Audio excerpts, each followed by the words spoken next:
Kita eh, bahannya sudah saya kirim kemarin.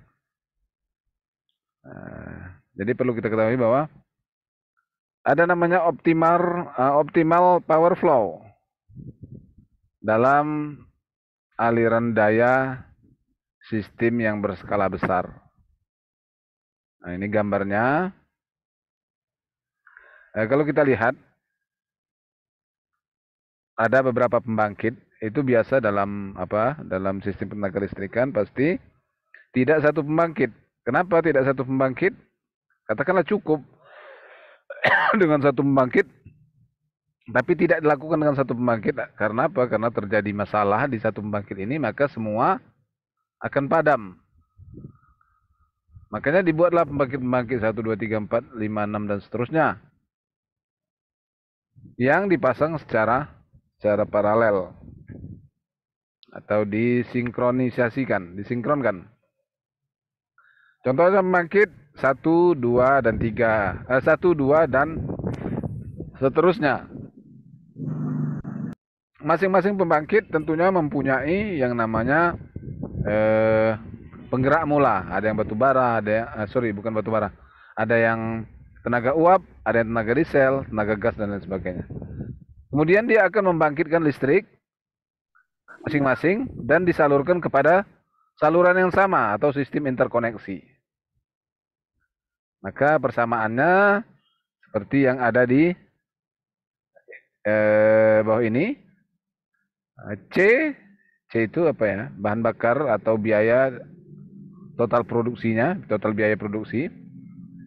Itu adalah jumlah dari biaya produksi masing-masing. Logis ya, memang seperti itu. Nah, kalau ada berapa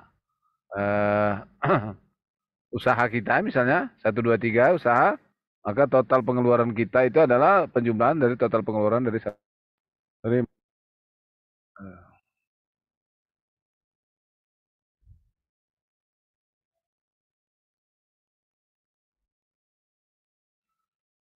jadi penjumlahan dari semua biaya, sini CT sama dengan sigma dari CI. CI itu bergerak dari 1 sampai NG atau tak terhingga. Sebenarnya bukan nggak terhingga sih, cuma sampai nilai tertentu. Karena pembangkit nggak mungkin tak terhingga, pasti bisa dihitung. Makanya bisa dibangun pasti karena bisa dihitung. Sigma dari CI atau sigma penjumlahan dari semua biaya-biaya dari 1 sampai seterusnya. Atau penjumlahan dari alfa I, di mana alfa itu dari 1 sampai N, ditambah beta I kali PI, ditambah gamma I kali PI kuadrat. Sehingga sigma PI atau sigma daya, P itu daya yang dihasilkannya adalah penjumlahan dari semua daya-daya yang dihasilkan oleh setiap pembangkit. Oke. Kemudian dengan menggunakan optimasi menggunakan Langrang namanya, Langrang, maka dia mendapatkan rumusan bahwa L sama dengan CI tambah lambda dikalikan dengan PD dikurang sigma PI, di mana I bergerak dari 1 sampai seterusnya, sampai jumlah pembangkit terakhir.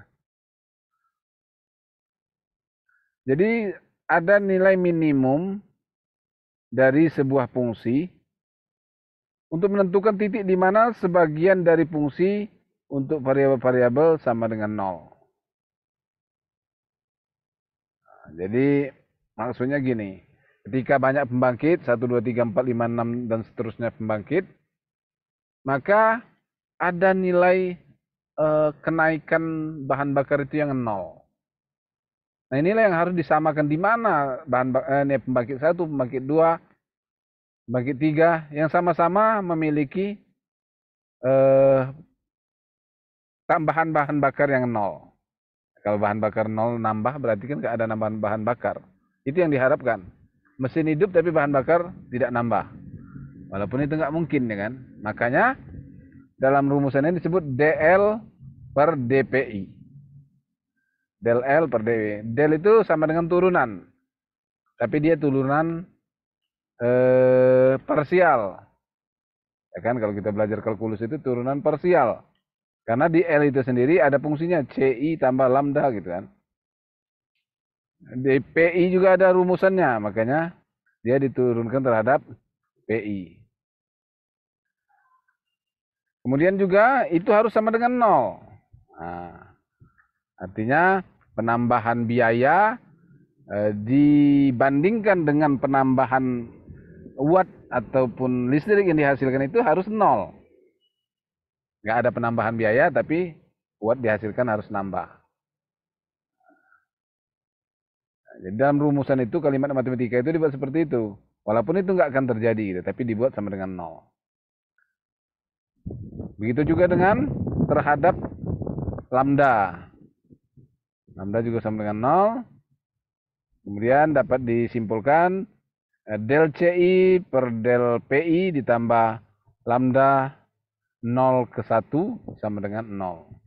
Lambda 0 ke 1 itu maksudnya penambahan koefisien dari 0 menuju 1, 1 menuju 2, 2 menuju 3, dan seterusnya.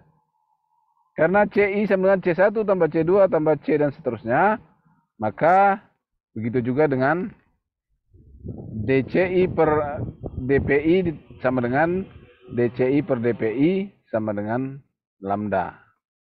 Jadi semua nilai D turunan C itu sama dengan lambda. Udah ada nilai, kalau tadi masih dibuat sama dengan 0. Sehingga kondisi untuk pengiriman biaya produksi dan pembangkit ke I, pembangkit ke sekian, yang optimum adalah DCI per DPI sama dengan lambda. Dengan I 1 sampai seterusnya atau jumlah terakhir daripada pembangkit. Atau beta I tambah 2 gamma I kali P sama dengan lambda. Ini menurut rumusan Langrang. Kemudian harga PI dapat ditentukan dengan lambda dikurang beta per 2 kali gamma. Ini rumusannya ya. Jadi supaya Anda mengerti bahwa kenapa nanti muncul di akhir daripada pembahasan ini untuk optimasi atau economic dispatch dari beberapa pembangkit.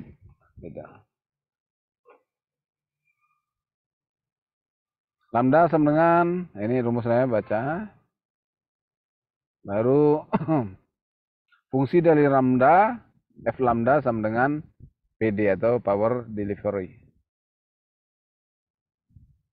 Sehingga akhirnya